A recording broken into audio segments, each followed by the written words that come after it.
Hi 205, let's talk about advanced editing and fading in your audio and fading in your video and then fading both out to make it a nice clean entry and exit from your video. Okay, so looking at this video I have an interview, and if I want to start my story with her I probably want to fade it in as well as fading in the audio. So let's look at it before. So here it is at before, and I'll hit play. And she seemed very aware of. Yeah, it's a clean opening, but it's a little abrupt without a fade in. I think typically audiences would expect a fade in.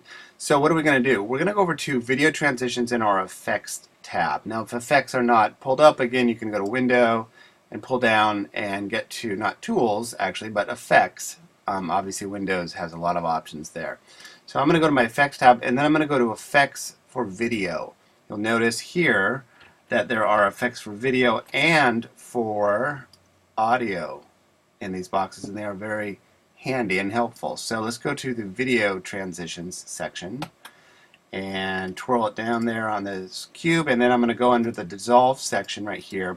So there's a lot of options here, but we're going to use only dissolve, and within dissolve we're going to go to dip to black. Now dip to black is also a fade in and a fade out, so it's really the same thing. So what all you have to do is grab that by clicking and dragging directly onto the clip where you want it to go. So if you notice, it won't let me drop it there, but it will let me drop it at the beginning of the clip.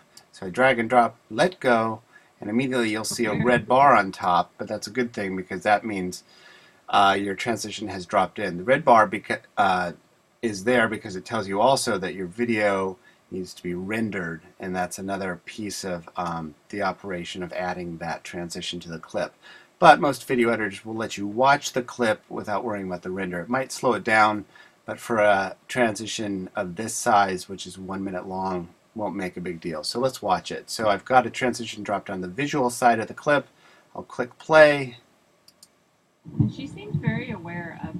and it's a nice smooth entry. So that's a good thing to do at the beginning of every video.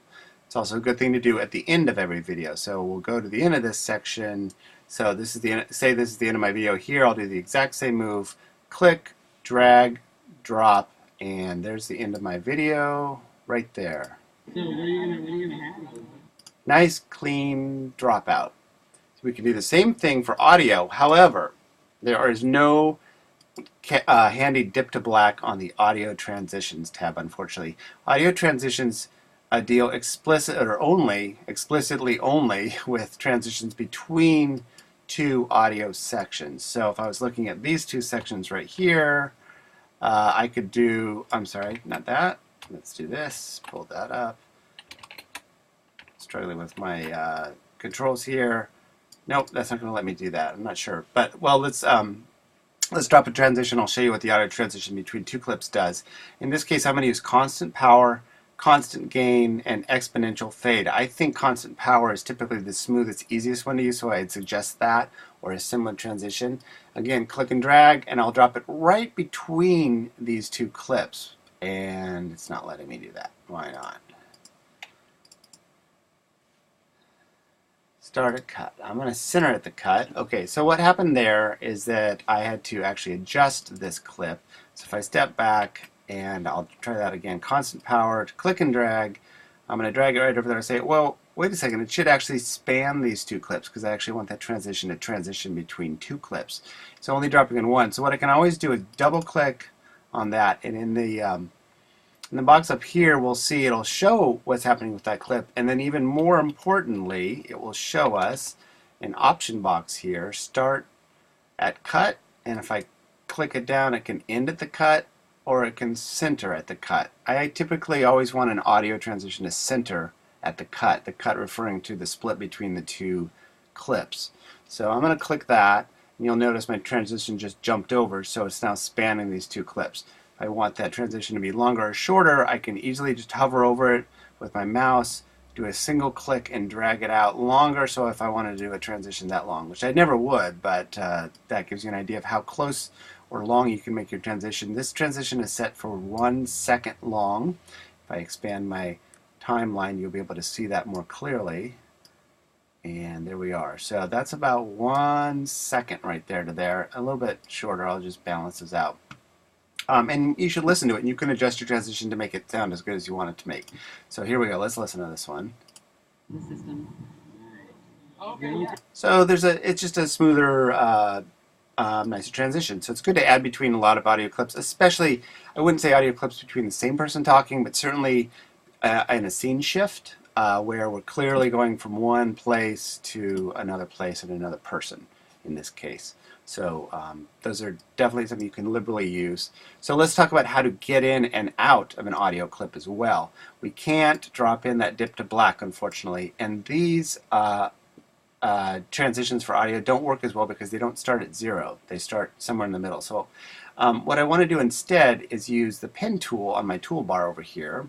So if I pull up my toolbar over on this side, and aha, there you go. I got my tool, my display tool back. So I'm going to drag an arrow or a circle oval around that. And you'll notice I have the pen tool here. Up here I'm on the selector. Currently it's blacked out. Go down and grab that pen tool option, or just the P is the hotkey for that if you want to do that. And here we go. So I'll grab it, click on it, and I'll bring it over, and then you'll see there's a bar here, a yellow bar in the middle here, actually a yellow bar on the video side as well. On the video side, that yellow bar actually refers to opacity. So if I drag that down, notice, well, the opacity, you see the numbers here, it's at 51% right now, down to 37%, and back up to 100%. Typically video, you don't want to change opacity very much when it's just playing. At the beginning or the end of the video, you could use the pen tool and keyframes to drop the opacity from 100 to 0, which would be the exact same effect of dip to black. Now, let's talk about the audio though, going back to the audio. So I really want to bring my audio in at the same rate as my visual transition, which was 1 second. And so what I'm going to do is come down here to this yellow line on the audio track. Again, I have my pen tool selected. I'm going to drop 2 points. 1 point is going to be right at 1 second. All I have to do is click on the line.